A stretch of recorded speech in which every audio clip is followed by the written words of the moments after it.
a Emanuel Ramos Hernández. El día de hoy estamos aquí, nos hizo un pequeño espacio en su hogar para poderlo entrevistar. Primero que nada, ¿cuánto tiempo tiene ya ejerciendo su vocación? Eh, Formalmente, hace 4 años. 4 años. Ajá. Pues comentaba que usted está, ¿en qué lugar estaba actualmente? En el convento de Nuestra Señora de la Merced y Nuestra Señora del Rosario en Aguascalientes, Aguascalientes. Perfecto. Bueno, un poquito vamos a ver qué lo motivó a usted a elegir esta vocación para poder, pues acercarse un poco más, no sé, a nosotros, a Dios. ¿Qué lo motivó más que nada para Y ejercer? ir descubriendo y discerniendo los signos que Dios nos va poniendo. Por la necesidad no del servicio, porque en cualquier profesión puedes servir a Dios, desde cualquier estado de vida, desde cualquier profesión lo puedes servir, pero siempre hay algo que te hace pedir algo más, y si pudiera hacerlo, y algo que me llama la atención y algo que he hecho yo vida, es mi lema, y que he hecho lema, es hablarle a Dios de los hombres y hablar a los hombres de Dios, porque no es lo mismo decir sí, vamos a misa, te acercamos, reza. No, también es desde la perspectiva humana, cómo te acercas, cómo enseñas, porque el estar al frente en el altar, en el ambón, predicando, es una enseñanza. No son palabras al aire, no son palabras que se te vienen, no es algo que te tiene que enseñar, algo que te tiene que acercar. Y es ahí, eso fue como lo que me ayudó a discernir y decir, por aquí es. Ok, ok. Uh-huh. Muy bien. ¿Qué valores debe tener en su vocación o en su profesión? El primero y el mayor de los valores, y no sé si sea un valor como tal, pero el amor, el respeto, la responsabilidad. Uh-huh. Creo que todos se van igualando, o se van hermanando, y algo importante es la escucha. Muy bien.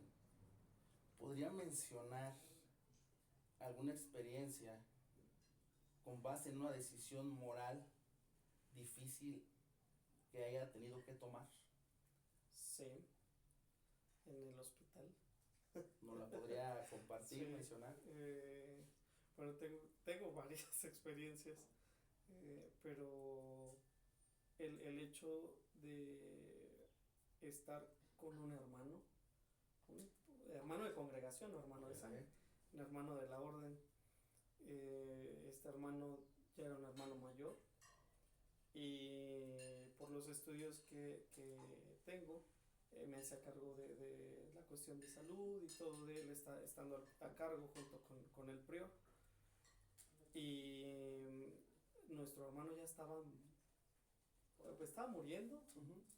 ya no había mucha esperanza de vida, pero fue entre la decisión que el prior me dice, Fray Eleazar llega preocupado, su cara de preocupación, y me dice, ¿qué hacemos?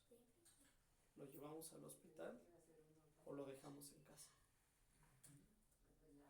Y fue como el balde de agua fría, y pensarlo todavía se me viene el recuerdo de decir, sabíamos que nuestro hermano iba a morir, Uh-huh.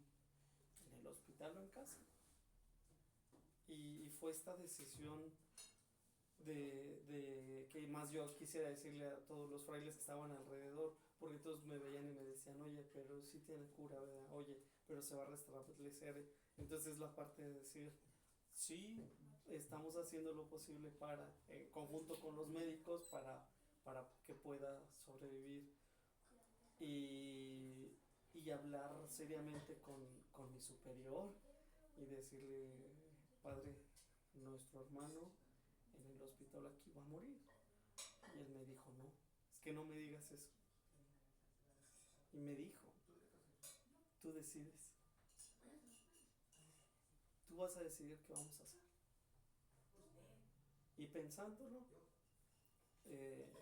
meditándolo, Mi respuesta fue como nuestro padre Domingo, nuestro padre fundador, dijo: yo quiero morir entre mis frailes.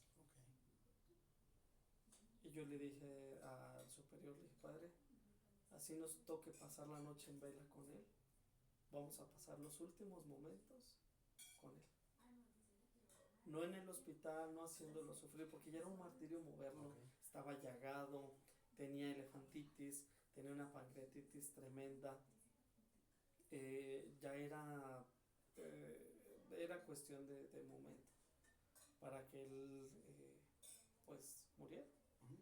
Y uno de los frailes me recriminó y me dijo: oye, pero tú, sabiendo que lo pudieron haber hecho algo más en el hospital, decidiste dejarlo aquí por tu culpa. Y le dije: no fue mi culpa, pero yo creo que nuestro hermano, que entregó su vida completa en el convento, que él se encargaba de reunirnos a todos, que estar al pendiente de todos, creo que su deseo también hubiera sido ese, porque fue algo como tan vivido que al final, cuando él ya sentía, lo único que hizo fue, estaba acostado, lo recuerdo, y levantó su mano y solamente nos hizo así. Se despidió de todos, porque estábamos todos alrededor. Entonces fue como algo padre, porque previamente ya lo habíamos llevado al hospital, ya había estado en el hospital, pero me dijo a mí la última vez: ya no quiero, ya no me traigas al hospital, porque estoy sufriendo, ya no quiero. Entonces fue como... Entonces con usted había una cercanía más que con los demás. Sí había una cercanía, por la cuestión que estaba, o siempre he estado como a cargo del área de los cuidados, o de las atenciones médicas, siempre he estado. Entonces como que logro hacer con los hermanos mayores mayor comunicación. Entonces fue esta parte de respetar también lo que yo le dije al preo. Pues él, la última vez que fuimos al hospital, me dijo que ya no quería. Entonces, por eso fue el que me dijo: tú decides. Pero entonces ahí te quedas como con la parte de chin, ¿qué hago? Porque al final pues la funeraria iba a ir conmigo, a la familia le tenía que avisar yo. Me dijo el prior: yo no les voy a avisar, a ti te va a tocar hacer todo esto. Entonces, y aparte imagínate, el fraile era español. Había que comunicarnos con la familia hasta España, esperar a la familia, que era lo que me decía. Entonces era como lidiar. Sí se vienen muchas cuestiones, sobre todo morales. Así es. Sobre todo morales, que piensas y dices, pero también digo, desde el lado humano, pues tú ves a tu familia y dices: no quiero que sufra. Así es. Piensas en lo mejor para tu familia. Muy bien, vamos a proseguir con la siguiente pregunta. ¿Cuáles considera usted que son los mayores desafíos que enfrenta usted día a día? Los mayores desafíos. Poder dar una respuesta certera y acertada a los fieles que se acercan. Porque hay personas que te hacen preguntas y está bien hecho lo que hice. Y entonces ahí donde te quedas pensando: ¿habré dicho lo correcto o no habré dicho lo correcto? Creo que ese es uno de los principales retos. Y más hoy día que cualquier palabra se puede transformar con la inteligencia artificial, o los medios lo pueden malinterpretar. Entonces es como tener ese cuidado en lo que está respondiendo. Así es. Muy bien. ¿Qué consecuencias puede tener la falta de ética en su profesión? Pensándolo así de rápido, dentro del derecho canónico, que son las reglas que nos rigen dentro de la iglesia, la falta de sigilo, el sigilo confesional, todo lo que a nosotros nos cuentan en confesión y que nosotros lo revelemos, eso genera una falta y te quitan inmediatamente las licencias y los permisos para seguir ejerciendo el ministerio sacerdotal. Muy bien. Sí, lo tenemos regulado. ¿Qué principios éticos guían su profesión? ¿Qué principios éticos? Hay muchos que rigen a la iglesia, pero creo que la iglesia nos dice para empezar el Evangelio, pero como le dijo el Papa Inocencio a Francisco, el Evangelio no me dice nada, los actos son los que me van a decir. Entonces creo que uno de esos principios éticos es la coherencia entre lo que hablamos, entre lo que decimos, pero el que también nosotros sepamos nuestras limitancias, entre lo que nosotros sabemos que es bueno, pero también en lo que sabemos que es malo.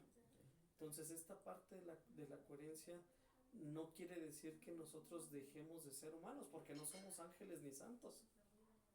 Comemos y bebemos por donde mismo. Sí, así es. ¿Sí? Entonces, no, creo que ese es uno de los principios.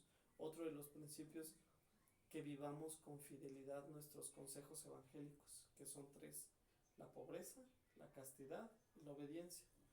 Una obediencia que podemos dialogar, pero que al final nosotros hacemos este voto para obedecer al prior, al superior, quien está encima de nosotros. El voto de pobreza como símbolo también de coherencia, en el hecho de que nosotros, pues si decimos vamos a vivir pobres pero no austeros, pero pues en una pobreza moderada, o sea, entre lo que tenemos que es algo moderado. Y creo que la castidad, que ha sido un tema que mucho ha teñido o ha tendido a ser polémica dentro de la iglesia, tú decides hacer esta opción como una renuncia también al mundo, una renuncia a lo que hay fuera. Y dentro de otro de los principios éticos es siempre estar en pos de la verdad. Nuestro fundador, Santo Domingo de Guzmán, siempre decía, no podemos escribir sobre pieles muertas. ¿Y a qué se refería con eso? A que nosotros teníamos que hablar y decir siempre en pos de la verdad, aunque duela, pero la verdad siempre tiene que ser sacada a la luz, y no tiene que ser. Él se refería a las pieles muertas, okay, como a las personas huecas que vamos por ahí diciéndole lo que quieren escuchar, pero eso no está bien, porque sabemos que a veces hacen cosas que no están bien y tú los alientas a que lo sigan haciendo. Y él decía, no, esas personas tienen que reconocer que eso no es la verdad buena, o sea, hay una verdad única. Y eso es algo, o creo que es algo de lo principal que siempre llevamos. Bueno, en nuestra orden siempre es algo que, incluso es uno de nuestros lemas, veritas, verdad. Okay. Bueno, ¿cómo se podría mantener o cómo se puede mantener la moral en esta sociedad que actualmente cada vez somos más materialistas? Ahorita vamos a hablar entonces desde una moral vista desde los ojos de la sociología, la moral desde la filosofía. Si hablamos la moral desde los ojos de la filosofía, estaríamos hablando que tendríamos o valdría más nuestras acciones internas, todo lo que nos va enriqueciendo, más allá de nuestras acciones mundanas o todo lo que está afuera. Es decir, como lo dice el gran Sócrates, hay que buscar siempre lo que hay dentro y dejar de lado lo que está afuera. Eso es paja que cubre el cuerpo, pero el alma, el hálito, es lo que verdaderamente es. Entonces, hablar de moral hoy día, en un mundo materialista, creo que lo debemos de conservar más a lo que nos nutre dentro, que en un tener, en un poseer. Y una moral vista desde la sociología. La sociología mucho últimamente le han tirado los sociólogos mucho a la iglesia, que porque la moral siempre ha estado medida en pos a lo que la iglesia va dictando, pero es algo que realmente la iglesia no lo ha impuesto, sino es la misma persona que ha hecho de su vida rutinaria la rutina de la iglesia. No es como que la iglesia haya dictado ciertas formas de ser, de actuar, sino que el ser humano ha dicho o él mismo ha creado, se ha orillado como a tener relación con la iglesia. Porque si vemos personas que no han sido evangelizadas, tienen otro estilo de vida, completamente, completamente.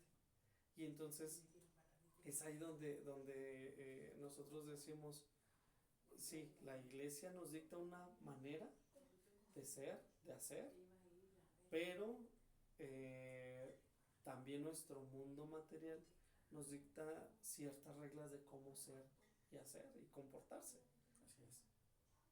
Pero creo yo que el ser humano en su libertad y en su libre albedrío tiene la libertad de elegir. Así es. Nadie nos orilla. Nadie nos orilla, sí, cuando nos bautizan, el sacramento dice que nos comprometemos a seguir y a educarnos bajo las leyes cristianas, bajo las leyes católicas.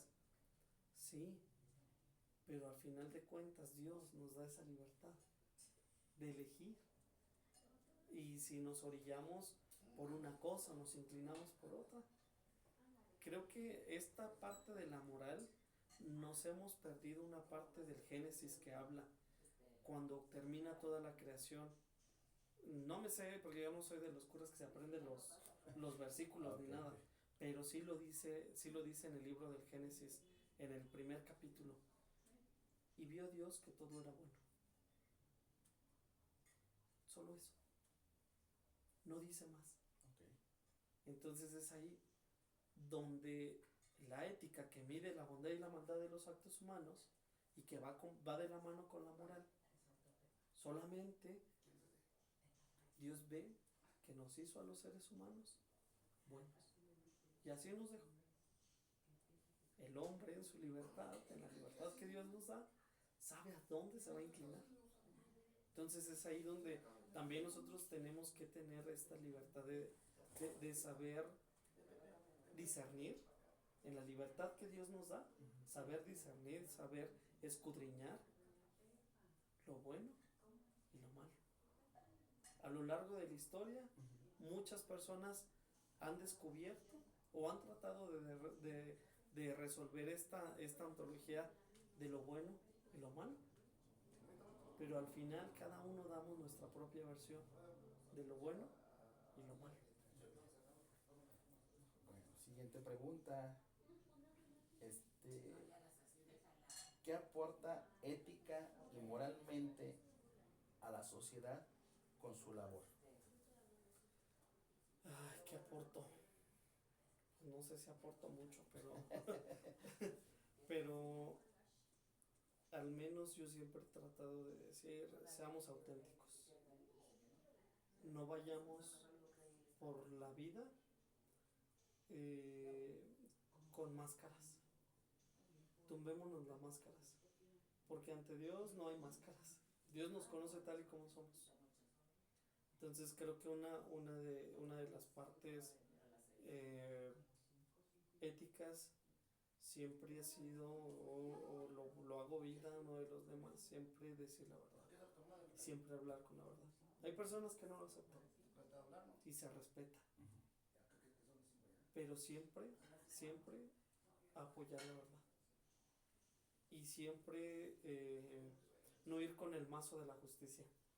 De eso es bueno, eso es malo. No. Más bien ayudar a reflexionar a la persona, que sepan si eso es bueno o es malo para su vida. Creo que eso sí lo aporto. No soy de las personas que juzgan, no, sino invito a que la persona por sí misma sojuzgue sus acciones, porque al final somos nosotros, cada uno sabemos lo que hacemos. Y así como yo también hago cosas que a veces no son tan buenas para mí, hasta después reacciono y digo, ay, chinga, regué. O chin, ya fraternalmente le dije a mi hermano que estaba más gordo. ¿Sí? Pero es ahí donde yo siempre también he hecho vida esa parte del evangelio. No no critiques la viga del ojo del otro cuando no te has visto la propia mota que hay en el tuyo. O sea, eso es algo que te lleva a decir por qué vas juzgando la vida si tú ni te has visto tu propia, lo que traes tú en sí. Exacto. Y algo que muchas personas lo agarran como quieren, ¿verdad? Pero hay que saberlo agarrar bien, la parte del evangelio que dice: el que esté libre de pecado, que arroje la primera piedra. Eso es un principio ético que nos enseña eso, a decir la verdad. Y no puedes lanzar verdades cuando tú no has descubierto tu propia verdad, cuando no has aceptado lo que hay dentro de ti. Y creo que moralmente también tendríamos que tener, o lo que yo siempre hago es saber reconocer cuando fallo, cuando me equivoco. Porque muchas personas decimos perdono, sí, perdono, pero no olvido, no. El perdón va más allá de decir perdono, pero de dientes para afuera. Pero también esta parte moral de decir, bueno, me libro de rencores, me libro por salud mental, por lo que tú quieras. Pero esta parte de que también nosotros sepamos disculparnos en el error y reconocer el error, creo que eso es algo a lo que también me gusta mucho hacer la invitación. Mucho. Te repito, yo también soy una persona, yo también soy ser humano, también me equivoco. Pero no está de más cuando uno dice, oye, sin la regué. Así es. Creo que eso hace a un hombre, más que otras cosas. Muy bien. La siguiente, ¿cuál es su obligación moral y ética en su vocación? Mi obligación moral y ética: mantener y hacer vida los consejos evangélicos, hacerlos presentes, y que dentro de las responsabilidades, dentro de la vocación o vista desde una profesión que yo he abrazado, que pueda yo cumplir con todo lo que se me pide. Que si es necesario ir al hospital, vamos al hospital. Que si es necesario visitar a la persona que vive hasta el rancho más alejado, hasta allá tengo que ir, porque es algo que yo elegí. Entonces, que tú hagas vida eso que tú abrazas o que tú estás queriendo ser y hacer, se haga vida. Las otras personas logran entender lo que es nuestra vocación, y logramos descubrir a través de esta persona, logras descubrir que es verdaderamente Dios quien te impulsa, quien te abre las puertas y dice, pues yo te inspiro, vente, vámonos, como sea. Muy bien. Bueno, para finalizar, la última pregunta, creo que también es algo importante. Esta pregunta va dirigida a usted, pero a la vez a los que comienzan. ¿Qué consejo daría usted a aquellos que comienzan dentro de, como está en su vocación, hablando éticamente? ¿Qué les sugiere, qué les aconsejaría? Ay, que seamos sinceros con nosotros mismos y que estemos abiertos a lo que nosotros somos, para no vivir como en una cárcel. No vivamos en una cárcel de algo que no es. Creo yo que cuando nosotros somos libres, nos aceptamos, nos queremos, nos amamos, disfrutas más lo que haces. Y es ahí donde hablando tú con la verdad y siendo tú, con lo que nosotros, con los constructos que nosotros tenemos desde casa, desde la escuela, todo lo que aprendemos, porque al final pues todo eso es lo que nos va regulando en nuestra ética y en la moral, y siendo tú mismo, reflejando todo esto, creo que vas a poder tener una apertura, y es ahí donde te repito, unido un poquito a la respuesta pasada, es ahí donde la otra persona dice, ah, mira, disfruta lo que hace. No se ve enojado, no se ve molesto, porque hay muchas personas que se viven así.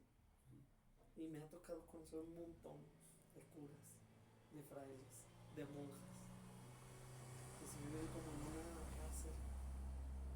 Digo, pues se supone que venimos a un lugar de paz. Y no encuentras paz. Lo que menos encuentras es paz.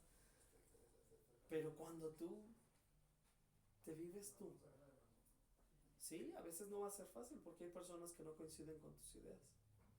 Pero cuando tú aprendes a ser tú, eso te va a ayudar a que disfrutes todo lo que haces, todo lo que vives, todo lo que la profesión intuye, todo lo que la profesión creo que eso es algo por lo que yo elegí la orden en la que estoy, porque en ese abanico de vocaciones o en ese abanico de personas, Dios nos elige a cada uno y nos abraza y nos acepta a todos, tal y como somos. Muy bien, pues creo que por mi parte es todo. Agradezco la hospitalidad, ¿verdad?, que me permitió estar aquí con usted realizando esta pequeña encuesta. Creo que es de mucho aporte para nosotros, estudiantes de pedagogía, ¿verdad? Y pues bueno, por mi parte sería todo y muchas gracias por este espacio, por este tiempo, y espero que no sea la última vez que nos podamos ver, ¿verdad? Que sigamos por ahí frecuentándonos un poco más y aprendiendo un poco más de lo que usted nos puede dar a conocer. Claro. Muchas que sí. gracias. Muchas gracias. Ay.